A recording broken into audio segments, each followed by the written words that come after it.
everyone. I am in the middle of prepping all of my kindergarten curriculum for this fall. It's going to be our first year really homeschooling. We did preschool last year. But this year I have chosen to go with the Good and the Beautiful Language Arts program.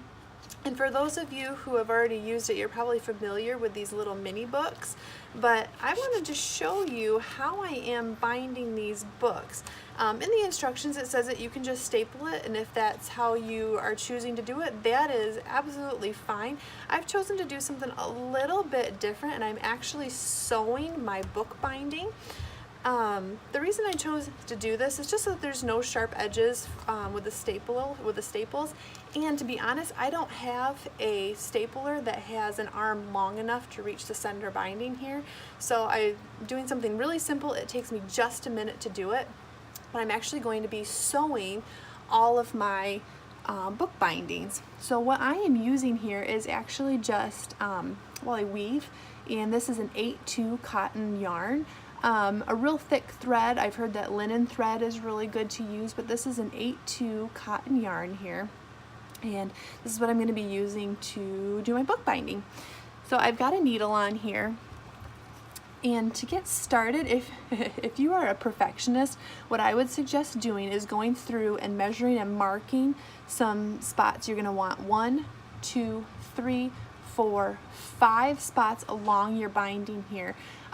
Because these are just such simple books, and I know they're going to be used by my 5-year-old, I'm not going to take the time to mark all of them because there are several to do. So I'm just going to kind of eyeball it as I go. So to get started, I'm actually going to take my needle and I'm going to put it right about in the middle of the book and just go right through. Just like so, and I'm going to leave a little bit of a tail right here. So then on the other side, and now when I'm doing this, as I get rolling with it, I'm not actually flipping the book back and forth to look, I'm just doing it more by feel. But then I'm going to come, this distance from here to here, I want to do about halfway. So and then I'm going to go back through my book there and pull it through. And then I'm going to come down to the end, about the same distance from here to here. I'm going to go from here to here.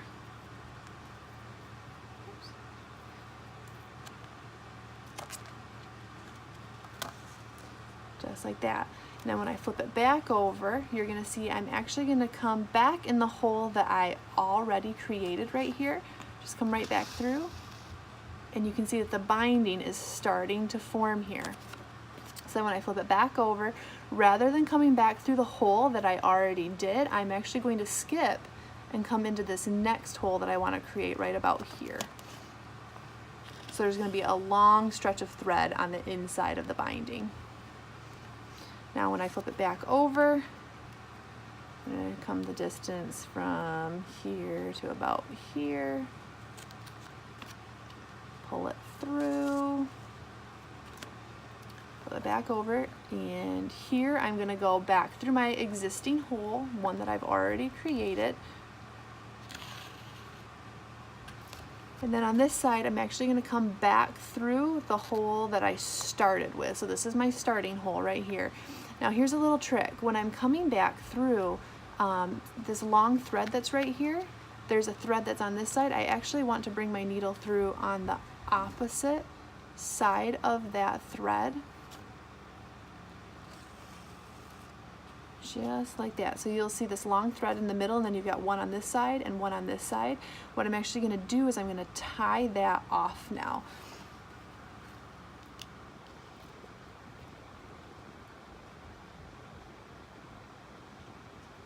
I'm just going to use a real simple double knot here.